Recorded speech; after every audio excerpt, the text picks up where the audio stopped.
जय श्री गणेश। नमस्कार। मैं आचार्य संजय द्विवेदी।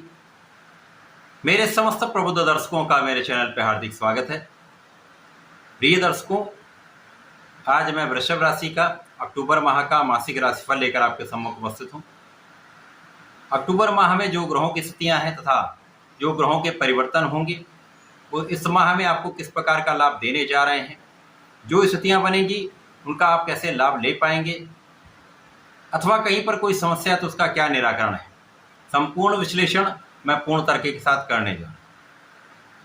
प्रिय दर्शकों, इस राशिफल को आप अपने लग्न तथा चंद्र राशि दोनों के अनुसार देख सकते हैं। वृषभ राशि के लिए यदि हम अवलोकन करें तो 1 अक्टूबर को आपके लग्न में ही गुरुदेव बृहस्पति का गोचर चल रहा है। द्वितीय भाव में मंगल होंगे, आपके पंचम भाव में चतुर्ग्रही योग बनेगा जहां पर बुध, सूर्य, केतु तथा प्रारंभिक समय में चंद्रमा होंगे। आपके षष्ठम भाव में स्वयं लग्न के स्वामी का गोचर, शुक्राचार्य का गोचर होगा। आपके कर्म क्षेत्र में शनिदेव होंगे, आपके लाभ के क्षेत्र में राहु का गोचर चल रहा। इस माह का पहला परिवर्तन 10 अक्टूबर को बुध का होगा।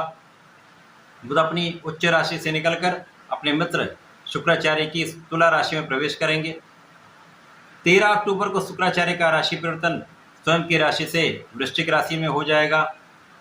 17 अक्टूबर को सूर्यदेव का राशि परिवर्तन कन्या राशि से अपनी नीच राशि तुला राशि में हो जाएगा तथा इस माह का अंतिम परिवर्तन जो मंगल का है, जब 20 अक्टूबर को मंगल अपनी राशि का परिवर्तन करेंगे तथा मिथुन राशि से निकलकर अपनी नीच राशि कर्क राशि में प्रवेश करेंगे।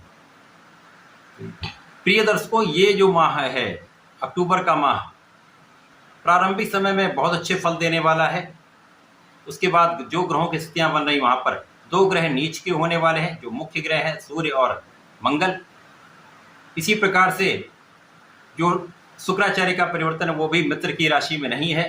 तो इस प्रकार से जो परिवर्तन हो रहे हैं इस माह में कुछ नकारात्मकता भी देने वाले हैं।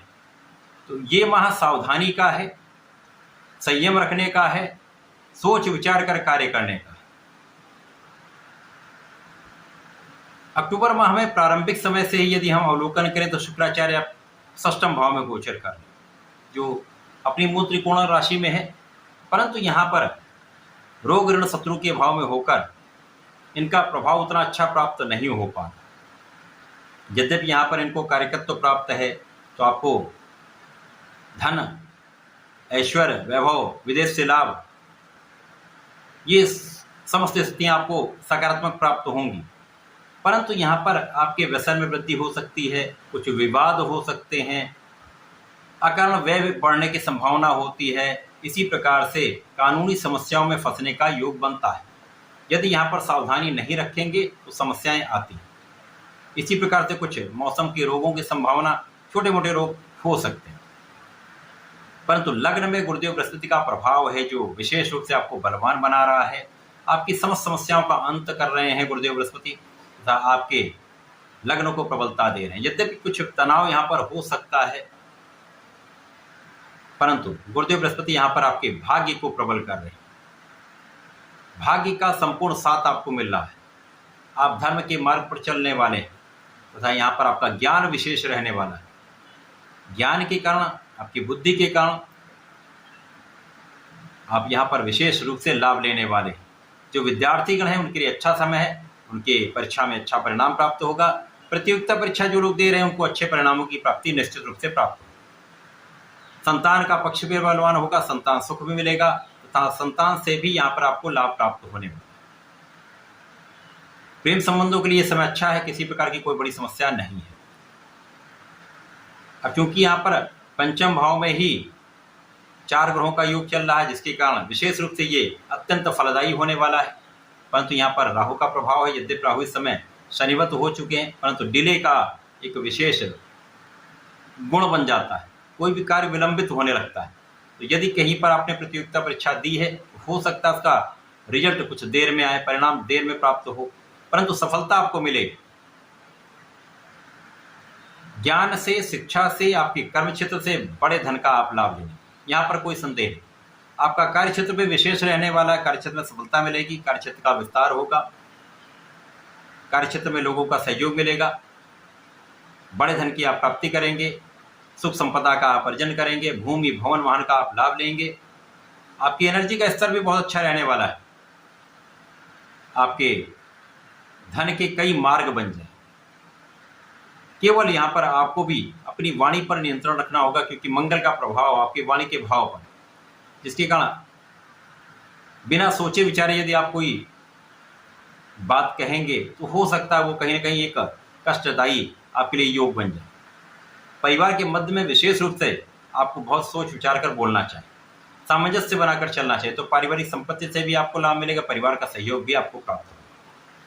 यद्यपि इस समय में आपकी संपूर्ण सुरक्षा हो रही है, आपकी आयु की रक्षा हो रही है, किसी प्रकार का बड़ा कष्ट का योग नहीं।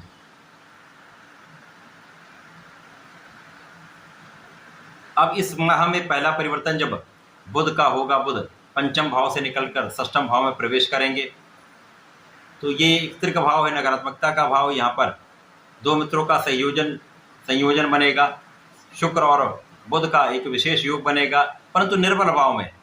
तो जो लोग यहाँ पर ऋण चुकाना चाह रहे हैं ऋण चुका सकते हैं, जो लोग ऋण का प्रयास कर रहे हैं तो ऋण मिल सकता है, परंतु यहाँ पर किसी भी विवाद से आपको बचना चाहिए। किसी बाहरी के कारण आपसी संबंधों में आपकी समस्या आ सकती है, विशेष रूप से व्यसनों के कारण, एडिक्शन के कारण, भोग विलास के कारण समस्या आती है, जिसके कारण रोग की संभावना बढ़ जाती है।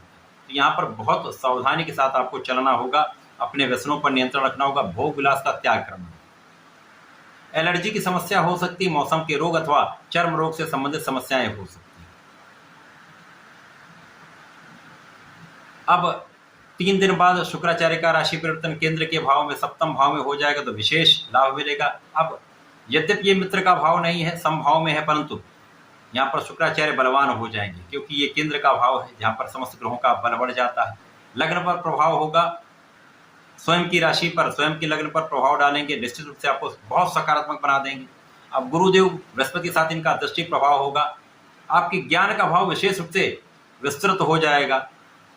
2 गुरुओं का संयोजन विशेष योग बनाता है, जो आपके ज्ञान से, आपकी शिक्षा से, आपके धैर्य से, आपके विवेक से, आपके ऐश्वर्य में, सुख संपदा में, धन वैभव में वृद्धि करता है, आपकी कार्यक्षेत्र में विस्तार करता है, समस्त सुख प्रदान करता है। तो जीवन साथी के साथ जो समस्याएं थी वो भी दूर होंगी, मतभेद दूर होंगे, आपसी संबंधों में मधुरता है। साझेदारी में भी एक अच्छा लाभ आप लेने में, आप बहुत आकर्षक भी होंगे, सौंदर्यवान होंगे, आपके प्रेम में वृद्धि होगी।